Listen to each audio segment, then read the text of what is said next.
Good morning and welcome to all the viewers. Today I am going to share a poem with all of you named Govinda's Disciple, written by Rabindranath Tagore.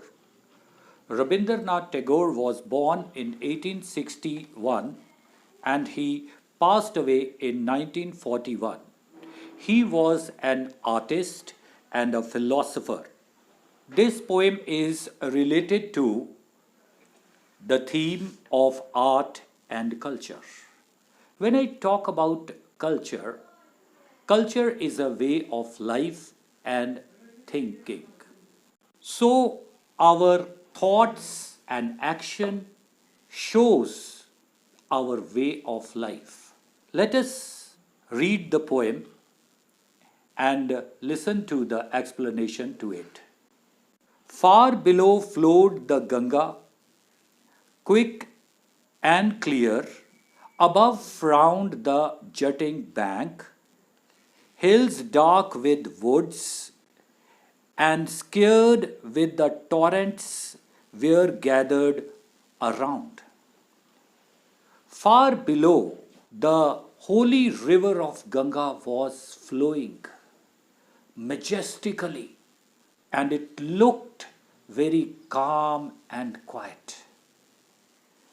Its water was flowing very fast and it was crystal clear and transparent. But by the side of the rock, the extended rocks were looking frowningly at the river. Now, let me explain why these jutting rocks seemed to be frowning at the holy river of Ganga. It was due to the presence of human activities that were there disturbing the clear waters and the tranquility of the mighty river Ganga. Hills dark with woods. Ganga is surrounded by many hills. And on those hills, we have dark woods. And all this atmosphere was frightening due to the swift flowing waters of the mighty river Ganga. Govinda, the great teacher, sat on the rock reading scriptures. When Raghunath, his disciple, proud of his wealth, came and bowed to him and said, I have brought my poor wealth, unworthy of thy acceptance.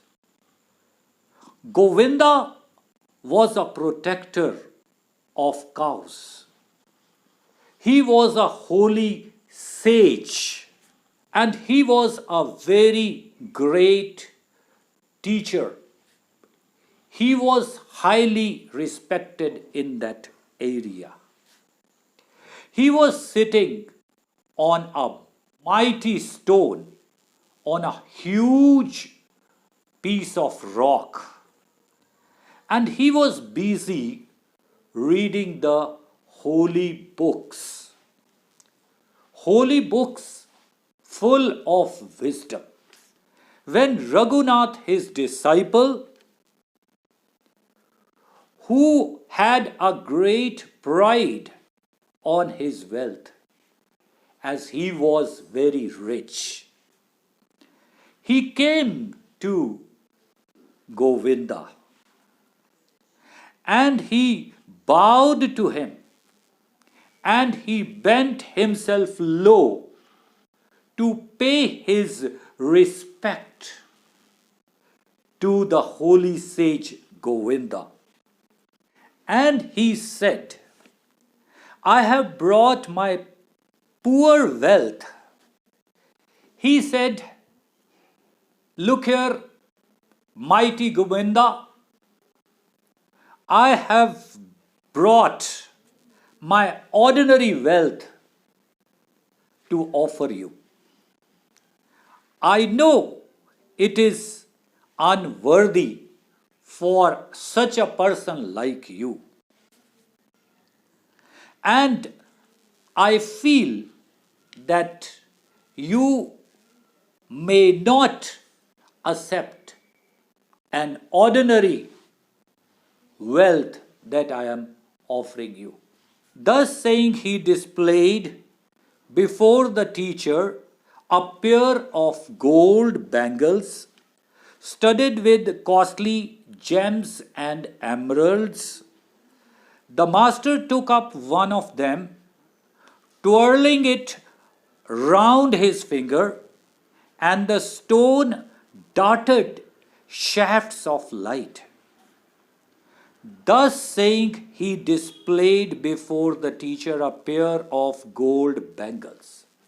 After saying all these things, he showed to his teacher two golden bangles, and both of them were studded with, were fixed with very costly precious stones named gems and emeralds. The master took up one of them.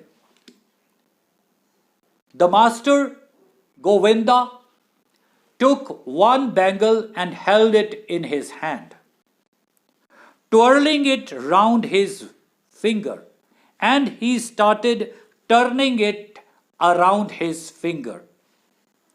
And the stones were flashing out, were emitting the beams of light from them. Suddenly it slipped from his hand and rolled down the bag into the water. Raghunath jumped into the water. The teacher set his eyes upon his book, and the water held and hid what it stole and ran its way. Suddenly it slipped from his hand. Suddenly the golden bangle fell off or slipped from the hand of Govinda and rolled down into the water of Ganga river. Raghunath jumped into the water. When Raghunath saw that the golden bangle has fallen in the river, he at once jumped into the water. He leaped into the water to take out that precious ornament, means the golden bangle. The teacher set his eyes upon his book. The teacher did not even look at what Raghunath did, because he was very much busy reading his scripture, the holy book. And the water held and hid what it stole and ran its way. The flowing water of Ganga kept on flowing, and it held, it gripped and concealed the treasure of Raghunath, which he brought to be offered to Govinda. At sunset, Raghunath came back. He begged him to show him the place where it fell. The teacher took the other bangle and threw it into the water, saying, "There it is." At sunset, Raghunath came back. In the evening, Raghunath once again came back to Govinda and begged him, and he requested him to show him the place where his golden bangle had fallen. The teacher took the other bangle in his hand and threw it into the water, saying, "There it has fallen."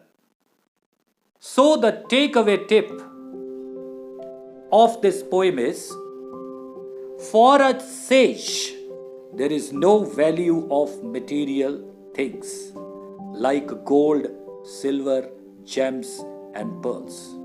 He only values divine knowledge. And that is why, in his sight, the holy book and its knowledge is far precious than the worldly things which are treasured by the ordinary world and given greatest importance. Let us all give more importance to knowledge than the worldly material things to gain peace in our life. Thank you.